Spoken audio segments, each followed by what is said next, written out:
Hello friends, Coach Bob with you today, and today, man, we are got a great conversation that we are going to have. Man, we're going to talk about motorcycles, old motorcycles as a matter of fact, and what they do to us. And you know, if you've never been to a motorcycle museum or been around the old swap meet or the people associated with those things, you owe it to yourself to go. But before we get to talking about that, if you would, do me a favor, subscribe to the channel, give it a big old fat thumbs up, because you know a regular one won't do. You want it big old gravy laden, fat, high cholesterol thumbs up, baby. I want to see it. Then leave a comment on your comment, and then start gabbing, because you know, that's how we get the views up. That's how we do it. All right, enough of that. So, you know, I went to Barber Motorsports Museum, the largest motorcycle collection in the world. It's really quite amazing. If you've never been there, you really need to go. No, I'm not saying you want to go. You should go. You need to go. If you grew up around motorcycles or the things to do with motorcycles like I did, you will be surprised at the unintended consequences. And that's what we're going to talk about today. You know, this topic is one that I never saw coming. I mean, I've dealt with a lot lately, as you guys know. We won't get into all that. I'll have a link like right up here to a video that will describe what I've been through if you are interested though. So, you know, I took a buddy of mine to Barber Motorsports Museum, a good friend of mine named Dallas. Now Dallas, he's not a motorcycle guy. He had a motorcycle. When he was young, he had an SL100. Yes, it was great. He said if he got down, laid down on it, you know, and he could get it up to like 60, 70 miles an hour in like 3 or 4 miles. What we saw there is nothing short of amazing. I'm going to be dropping some pieces of video throughout this this particular episode so that you can see what Barber Museum looks like, because it is quite magnificent. It really, really is. Now, I'm not going to show a whole lot because they're funny about that. They've gotten weird about that. They don't want you showing what they have, which to me is kind of silly because the camera doesn't do it justice. It's just going to get you in there to see it. But when I go in there, first off, there's the initial shock of the scale of this place. It's absolutely enormous. It's beautiful. The architecture is spectacular. It's wheelchair accessible, so if you're with someone that's in a wheelchair, you can certainly get around. Barber Museum is set up unbelievably. It is set up where anyone and everyone can get in this place. And when they have events there, we're going to talk about that in next week's video. When they have events, the events are just magnificent, and they're so well organized it's hard to even explain. But so you walk in, you're immediately shocked, you're stunned by what you see, and then there's the aroma, right? You have the smell of oil and tires. I don't know what it is about that, but it takes you to a place. It takes you to that place when you were young, when you were working on motorcycles and doing things as a boy. It takes you to a friend's house. You'll remember those friends that you hung out with and what they looked like. I had a good friend of mine named Matt. I won't say his last name because he ended up being quite successful, and I don't want to name drop. But anyway, so Matt, a little Honda Mini Trail that we would ride on, and it was awesome. And I almost cut my pinky toe off on his motorcycle. Yes, I was riding barefooted because that's what little South Georgia boys did when I was a kid.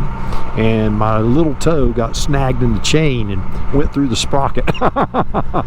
It was pretty darn ugly, I'll tell you that. There wasn't no skin left on it, and it went down to the bone. But I kept the toe, which is good news.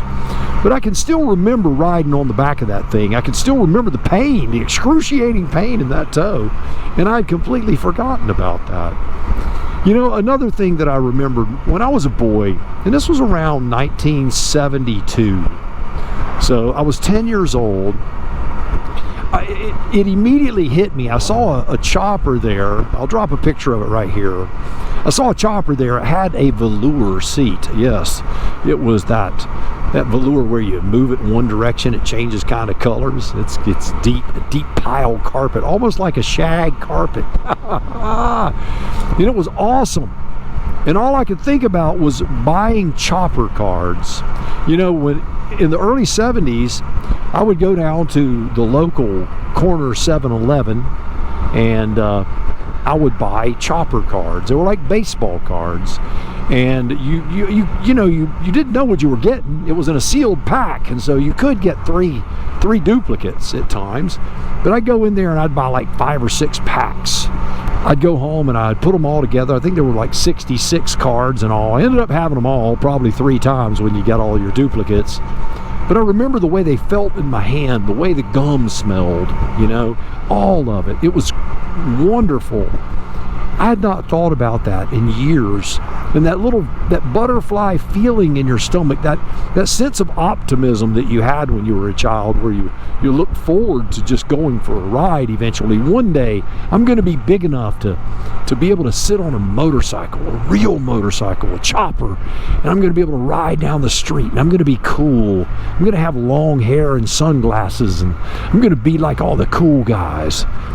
That feeling, that's what it does to you. That's one of the many things it does to you. And so I want to encourage you to go see it, but I'm going to give you a couple of more things that it can do to you. The second thing it did to me is it took me to a sad place. You know, we had a neighbor, his first name was Ronald. I won't share his last name for family privacy. But he was killed in Vietnam, and the first funeral that I can recall going to was Ronald's funeral. I was a boy, and I remember the room being dimly lit for obvious reasons. His body had been damaged. He had been damaged quite severely. And the way they had everything done, and him in his dress blues. And going to that funeral and wondering, this isn't a political video or a political position, because I didn't have a political position. I was a boy. Wondering why a young man would have to die like that. Why somebody so strong, how someone so strong could die. It really confused me. And it was just very sad to see all of this. You know, it was odd. When I was a boy, his wife was sitting in the living room recording like on a little mini cassette player, recording a message to send to him over in Vietnam that she was going to have a baby. And that was about the time that they knocked on the door to tell her that he won't be coming home. It was really one of those odd things that you see in life and you go, man, you know, it's not that I had forgotten that thing. I certainly didn't forget it, but I don't reminisce over it. So it's something that I didn't see coming, but it brought it up because I was looking at the motorcycles of my childhood. In that time frame was when all of that occurred. And then it led me to my third epiphany, and that was the POW MIA bracelets. For anyone who's younger and doesn't remember that time, I know all you old salts, you remember that. But for you young guys, what you could do is you could buy a bracelet. It was like $2 or $3. They were cheap. You'd buy these bracelets, and it would have the person's name on it.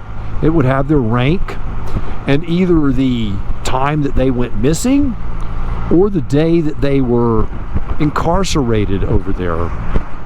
And in my little local newspaper, I know at least once a week, I believe it was twice a week, they would put the names of all of the MIAs that had been discovered and either brought home or revealed as KIAs, killed in action.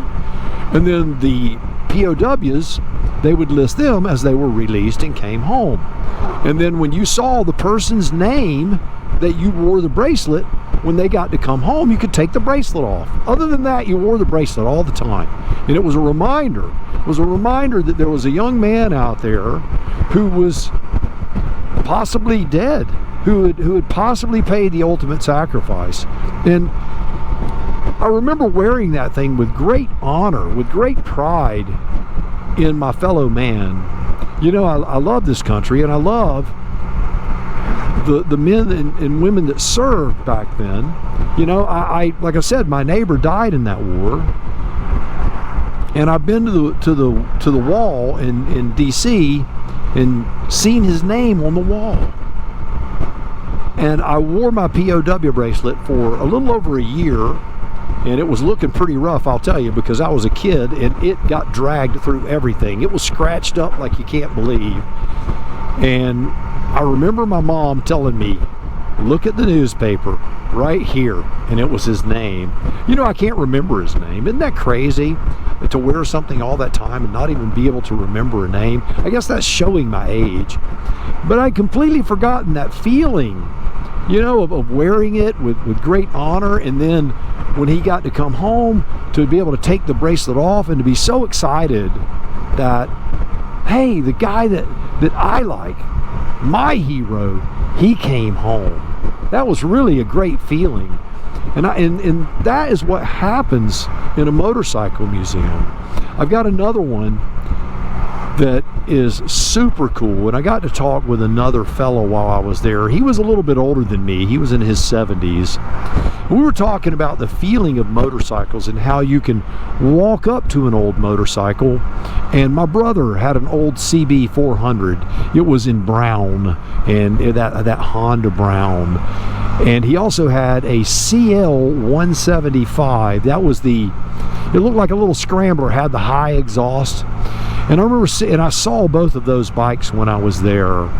And you know, I had to push my sunglasses over my face because tears started welling up. My brother, man, all I could do was think about my brother. He died at 49, and it's like, wow, man, I remember him being so cool. You know, my brother was everything I wanted to be. He was that 5'10", the perfect height, the perfect physical build. He was a specimen, you know, big pecs, big biceps, looked like tennis balls under his skin. And he was just beautiful white teeth and could ride. And he dressed cool. And I was like, man, he is everything I want to be. I want to be cool like that one day. By the way, I never reached that pinnacle of cool like he was. He was just like super cool. But when I would see those motorcycles, it would give me a feeling.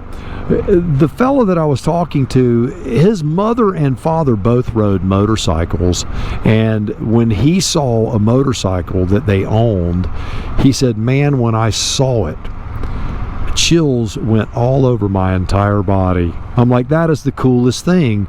That's what motorcycle museums, that's what old motorcycles do to people who grew up around them. And even if you were just around them a very small part of your life, I had an uncle that had a 750, a Honda CB 750, and he wrecked it, and he was just riding it around the block and wrecked it, and boy, it made a mess of it, I'll tell you.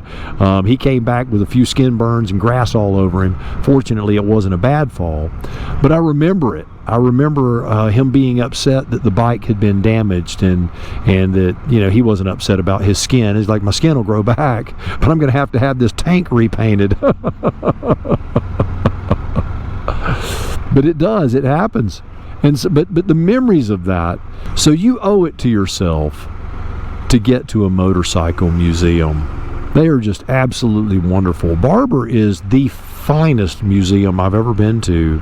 You know, we have a local car museum, and it's like $40-50 to get in, and you could walk around the whole museum in like 2 minutes. It's really small.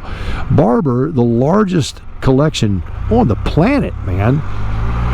You can walk in there for hours. It's $22. $22. Man, that's a deal.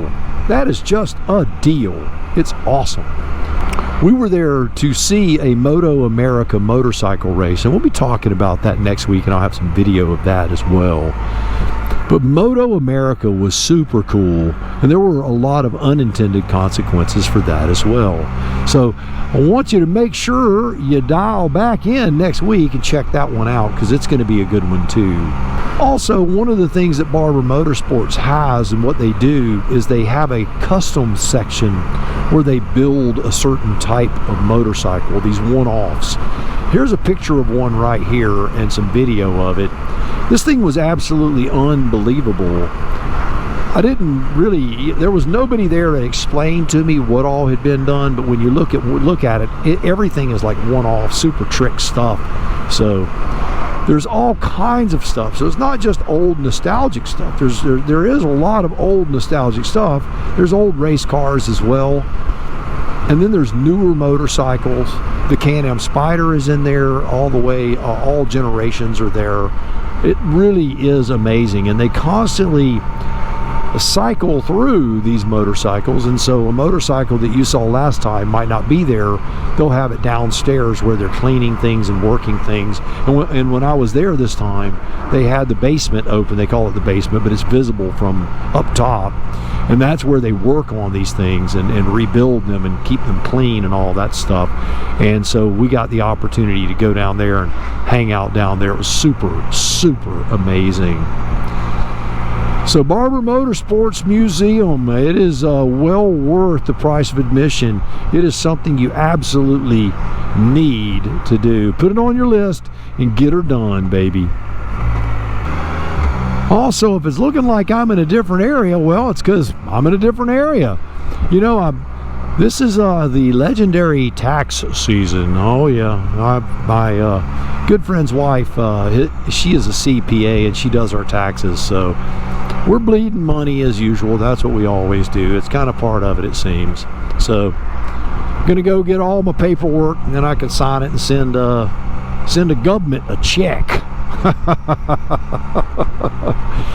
Oh my goodness. Anyway, enough of my belly aching about that. But you definitely need to get to a motorcycle museum and check it out. Barber is the best. It's like the real champagne with a filet mignon. All right, well, there you go. Another one is in the books, so I want you to do me a favor. You go out, buy the motorcycle of your dreams, eat right, take care of yourself. Remember, if you're not having fun, you are most definitely doing it wrong. Now you go seize the day, and I will see you on the road real soon.